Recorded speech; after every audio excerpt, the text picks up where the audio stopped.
بھائی فرماتے ہیں کہ محافل میں اور محافل میلاد میں عورتیں تشریف لے جاتی ہیں تو میک اپ کر کے جاتی ہیں، پھر وہاں تلاوت کرتی ہیں، قرآن پاک وغیرہ نماز وغیرہ پڑھتی ہیں، تو اس طرح میک اپ کر کے جانا شرعاً جائز ہے؟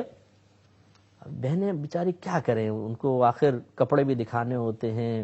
اور لپسٹکیں دکھانی ہوتی ہیں، تھوڑا سا مطلب یہ تو کرتی ہیں خواتین۔ بہرحال اس میں شرعی مسئلہ یہ ہے کہ اگر کوئی بہن اس طرح میک اپ کر کے نکلے اور نامحرم کی نگاہ پڑنے کا اندیشہ نہ ہو اور میک اپ میں فی نفسی کوئی حرام چیز کی آمیزش بھی نہ ہو تو بہرحال وہ کر سکتی ہیں۔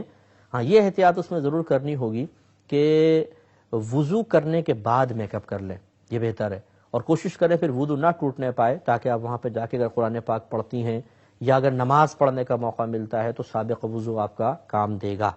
اور اگر ایسا ہوا کہ میک اپ کی تہیں پہ تہیں چڑھا لی، جیسے کہ بہنیں اگر ان کا میک اپ اتار لیا جائے تو غالباً پہلے وزن کروا لیں، اس کے بعد پھر میک اپ اتار کے دوبارہ وزن کروائیں تو شاید 1-2 کلو کا فرق آپ کو واضح طور پہ نظر آ جائے گا۔ اتنا تھوپ کر جب وہ جاتی ہیں کہ اصل رنگت ہی ختم ہو جاتی ہے۔ اتنا گہرا میک اپ کرنے کے بعد اگر وضو ٹوٹ جاتا ہے اور پھر وہ اسی میک اپ کے اوپر، اگر واٹر پروف ہے مثال کے طور پہ، اسی میک اپ کے اوپر اگر وہ پانی بہاتی ہیں تو شرعی اصول یہ ہوتا ہے کہ کھال پر کوئی بھی ایسی چیز کا موجود ہونا کہ جو پانی کو کھال تک پہنچنے سے روک دے تو وضو نہیں ہوگا۔ اسی طرح اگر نیل پالش بہنوں نے لگائی ہوئی ہے مثال کے طور پر اور پھر وضو کر رہی ہیں تو نیل پالش تو اتنی موٹی تہ ہوتی ہے کہ وہ پانی کو ناخن تک نہیں پہنچنے دے گی تو وضو نہیں ہوگا۔ خلاصہ کلام یہ ہے کہ بہنوں کے لیے میک اپ کرنا شرعاً جائز ہے،